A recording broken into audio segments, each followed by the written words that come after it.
More than a year after the death of Seaman Angelina Resendiz, the Navy is finally addressing calls from her family and advocates for an independent investigation. Advocates have said key Navy processes need to be improved, and in a new letter, the Secretary of the Navy agrees. Patrick Gray joins us in studio right now. And Patrick, the Navy is now changing some policies just because of this case. Yeah, Madison, over the past year, lawmakers and advocacy groups repeatedly pushed the Navy for answers about Resendiz's disappearance, the handling of her case, and communication with her family.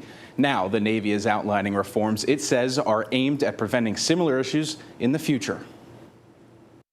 In the wake of the disappearance and death of sailor Angelina Resendiz, the Navy is now outlining policy changes prompted by an internal review of the case. The announcement follows months of pressure from lawmakers and advocacy groups, including Texas Congressman Vicente Gonzalez, Virginia Senators Mark Warner and Tim Kaine, and the League of United Latin American Citizens, known as LULAC. In letters sent throughout 2025 and 2026, they raised concerns about how Resendiz's disappearance was handled, communication with her family, and policies involving sailors accused of sexual misconduct. Among them is Denitza James, LULAC Vice Chair for Military and Veterans Affairs. We have been waiting for the response from the Secretary of the Navy to know what policies, what changes are going to be made. Earlier this week, Acting Navy Secretary Hung Cao responded, saying a Navy review found procedures were followed, but that several policies and processes needed improvement. In a letter, Cao writes, several personnel policies and processes were identified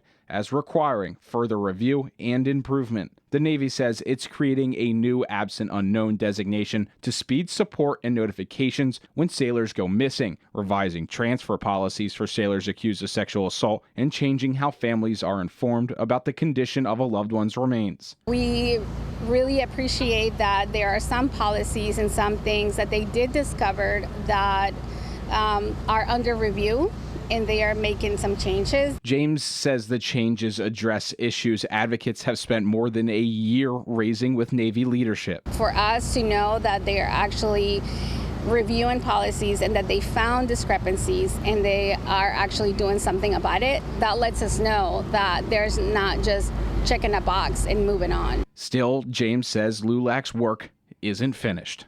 We are still moving forward and pressing for an independent investigation. So while James says the changes are a positive step, she also says she'll be watching closely to see how those reforms are carried out. Patrick Gray, 13 News Now. All right, thank you so much, Patrick. And the Navy says it will continue reviewing the case and could make additional policy changes in the future.